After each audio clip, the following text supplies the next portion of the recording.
कहानी शुरू होता है स्मृतिपुर से। बाहर से देखो तो बस एक आम गांव, कच्ची गलियां, बिना दरवाजा और खिड़कियों के घर और साधारण लोग। लेकिन स्मृतिपुर की पहचान ना खेतों से थी ना मंदिर से। गांव के चौक के बीच जंगली पत्तियों से लिपटी एक पुरानी कुर्सी रखी थी। कहते हैं जो भी इस कुर्सी पर बैठता वो अपना पूरा बीता हुआ वक्त देख लेता था, खुशियां भी, गम भी और वो पल भी जो कभी लौट कर नहीं आते। लेकिन इसके बदले कुर्सी अपना कर्ज वसूल करती थी। बैठने वाला या तो पागल हो जाता या फिर मौत उसे जल्दी अपने पास बुला लेती।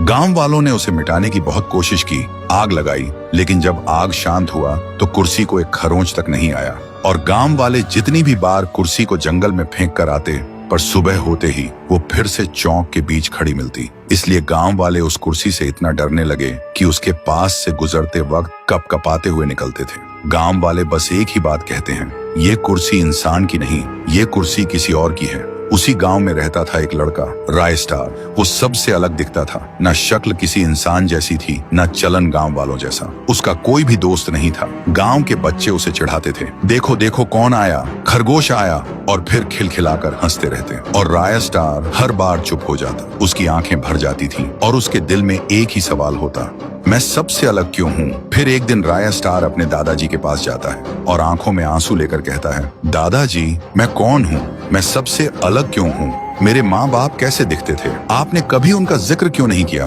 दादाजी क्या मैं इंसान नहीं हूँ, कहीं मैं एक एलियन तो नहीं। कुछ पल के लिए हवा थम जाती है। दादाजी राय स्टार की आंखों में देखते हैं पर कुछ नहीं बोलते। फिर हिचकिचाहट के साथ बोलता है, बेटा मेरा सिर चकरा रहा है, मुझे घर ले चलो। और उसी पल राय स्टार के दिल में एक और भी गहरा सवाल जन्म लेता है, दादाजी ने जवाब क्यों नहीं दिया, क्या वो सच में कुछ छुपा रहे हैं। उस दिन रात में उसे नींद नहीं आती। वो खिड़की के पास खड़ा रहा और बस चौक के बीच रखी उस कुर्सी को घूरता रहा। और उसके दिल में सिर्फ एक ही बात घूम रही थी, आखिर मैं कौन हूँ। फिर वो धीरे धीरे कुर्सी के पास आता है और उस पर बैठ जाता है। जैसे ही वो बैठा, आसमान का रंग बदल गया, बिजली गरज उठी और फिर जो उसने देखा उसके अंदर तक हिल गया। तो दोस्तों, आखिर राय स्टार ने ऐसा क्या देखा? क्या वो इंसान है या सच में एलियन या फिर कुछ और ही? अगर जानना है तो कमेंट करो, पार्ट 2 चाहिए।